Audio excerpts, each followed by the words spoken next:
என் பேர் முத்துவெங்கட்ராம். நான் கோயம்புத்தூர் தங்க நகை தயாரிப்பாளர் சங்க தலைவராக இருக்கிறேன். நான் இன்னைக்கு எங்களோட எங்களுடைய சங்கத்தினுடைய பட்டய தணிக்கையாளர் டாக்டர் நாகராஜ் அவர்கள் வந்திருக்கின்றார்கள் மற்றும் பட்டய தணிக்கையாளர் திரு ஓம் அவர்கள் வந்திருக்கின்றார்கள். எங்களுடைய சங்கத்தின் செயலாளர் திரு வெங்கடேஷ் அவர்கள் வந்திருக்கின்றார்கள். சங்கத்தின் பொருளாளர் திரு விக்னேஷ் அவர்கள் வந்திருக்கின்றார்கள். நம் சங்கத்தின் இயக்குனர் திரு ராஜேஷ் மற்றும் பிரசன்னா அவர்கள் வந்திருக்கின்றார்கள். இன்று எங்களுடைய கோரிக்கை என்னவென்றால், கடந்த 2 ஆண்டுகளாக 2021 2024 2026 வரைக்கும் 140% தங்கத்தினுடைய விலை கூடி இருக்கிறது. இன்னைக்கு வருமான வரி திட்டத்தின்படி 2 வகையில தான் எந்த ஒரு தங்க நகை தொழில் சார்ந்த வியாபாரிகள் வருமான வரி தாக்கல் செய்ய முடியும். ஃபிஃபோன்னு ஒன்று சொல்லுவாங்க, வெயிட்டட் ஆவரேஜ் மெத்தட்னு சொல்லுவாங்க. First come last out. எப்போ முதல்ல வாங்கினோமோ அப்புறம் கடைசியில எதை விற்கிறோமோ அப்போ நம்ம வாங்கின விலை எப்பவோ வாங்கியிருப்போம், விற்கிறது இன்னைக்கு விற்போம். அப்போ அதுக்குண்டான டாக்ஸை கட்ட வேண்டியதா இருக்கு.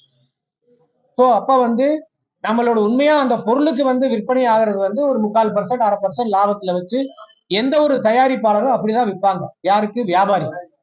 அப்போ நம்ம ஒரு 3/4% அந்த இடத்துல சம்பாதிக்கிற இடத்துல நம்ம 2% அந்த இடத்துல கட்டுற மாதிரி வரும் பொழுது நம்ம கிட்ட இருக்கிற கேபிட்டல் மூலதனத்தையே எடுத்து வித்து தான் நம்ம வரியை கட்டுற ஒரு சூழ்நிலைக்கு இன்னைக்கு தள்ளப்பட்டிருக்கு.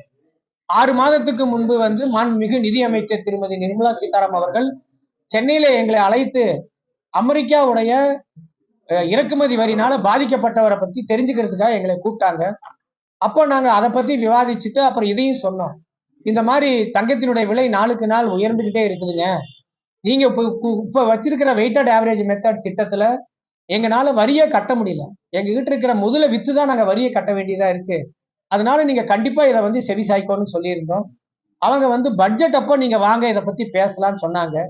ஆனா பட்ஜெட் அப்போ நம்மளால மேடத்தை பார்க்க முடியல, பேச முடியல.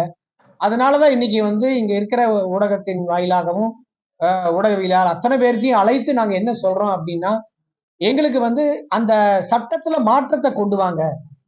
ஏன்னா ஒரு பொருளை விற்கும் பொழுது 100 ரூபாய்க்கு வாங்கின பொருளை 110 ரூபாய்க்கு விற்கும் பொழுது 10 ரூபாய்க்கு தான் அதுக்கு உண்டான லாபமா இருக்கும். அதுக்கு உண்டான வரி தான் கட்டுறோம். 33.94% நாங்க டாக்ஸ் கட்டிட்டு இருக்கோம்.